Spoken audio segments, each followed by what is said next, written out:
Hello everyone, this is Peak Entertainment and we are back again, and here now we have another video for you, and we're going to talk quickly about the 2023 Oscars, go over the winners and main headlines, and talk about who deserved to win. So whilst I won't cover every single award, I will leave a link within the description if you want to view the full list of awards and categories later on. So we go on to the big headline of the event, and in terms of the big winner, it very much was Everything and Everyone for Everything Everywhere All at Once, sweeping the board with 7 wins out of its 11 nominations overall. The wins included Best Film, Best Director, Best Actress, Best Supporting Actress, Best Supporting Actor, Best Original Screenplay, and Best Editing. The movie was somewhat of a milestone achievement in terms of an independent film achieving mainstream success, managing to gross over $100 million at the box office on just a budget of around $14 to $20 million. It was another major step for Asian American cinema alongside Parasite, which had major award wins back in 2019. The movie itself was a very weird mix of science fiction, action, fantasy and comedy, centering around a Chinese female immigrant who owns a laundry business, has troubles with the IRS, travelling across multiple universes exploring different alternate realities. Looking at different scenarios of what her life could have been, she also had to try and rebuild the struggling relationship between her and her daughter. The movie, directed by Daniel Kwan and Daniel Chouet, got a lot of critical praise for its visual concepts and themes surrounding self-purpose, family, discovery and identity, as well as its extravagant and outlandish story and narrative. Now, to be honest, I really didn't like the movie. I felt it was an incoherent mess, very scattershot and all over the place, and it was extremely frustrating to watch, especially at around nearly 2.5 hours long. But despite all of that, the award that I think nearly everybody could agree with and celebrate was lead actress Michelle Yeoh winning Best Actress, making history as the first Asian actress to win the award.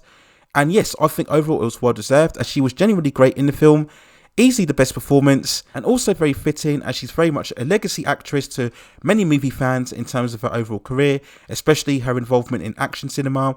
We look at her famous roles in the likes of Crouching Tiger, Hidden Dragon, Memoirs of a Geisha, and also she starred recently in the likes of Shang-Chi and the Legend of the Ten Rings, and she's also had a prominent career in television, recently starring in the likes of Star Trek Discovery and also The Witcher Blood Origin.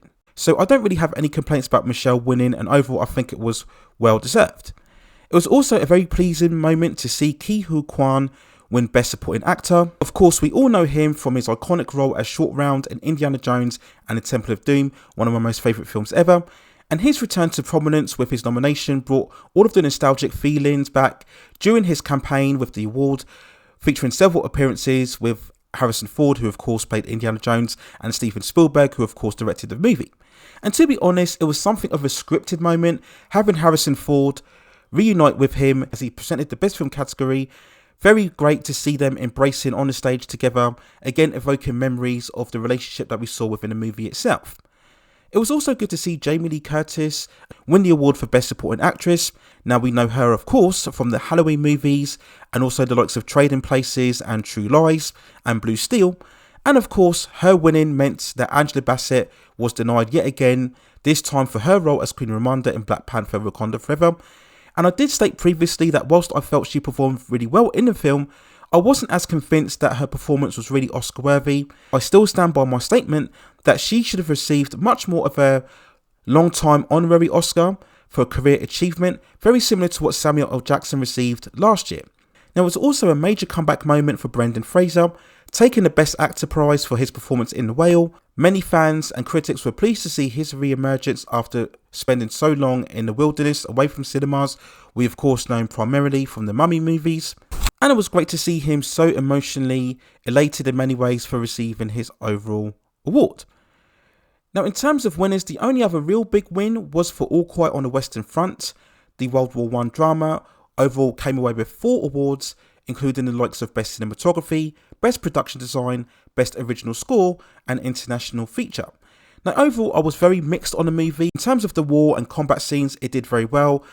I just felt it lacked a certain characterization, and again, the film was way too long, pushing it over 2.5 hours, not really having a central narrative that could compel you to keep watching it. In terms of the main awards that it won, I don't think I could have too many complaints about that overall. We then had Guillermo del Toro winning Best Animated Feature for his version of Pinocchio. That garnered a lot of critical praise and reception when it was released. Avatar: The Way of Water won Best Visual Effects, as to be expected really, and Top Gun: Maverick won Best Sound overall. So again, as usual, what you get with the most highest grossing movies of the year, they tend to get shunned nowadays in terms of the movie awards, but for all of the technical aspects, they tend to come away with the prize for that. And that was really it in terms of the major stories.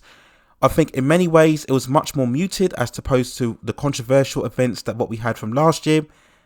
Now again, many people will continue the debate as to whether the Oscars have any relevancy and will probably state that this year's awards are very boring. But I think after what happened last year, I think this is just what they needed, just to get back to concentrating on the films itself and the performances. And I do think there still needs to be a further balance into including enough mainstream films and also supporting the much more smaller scale and independent movies.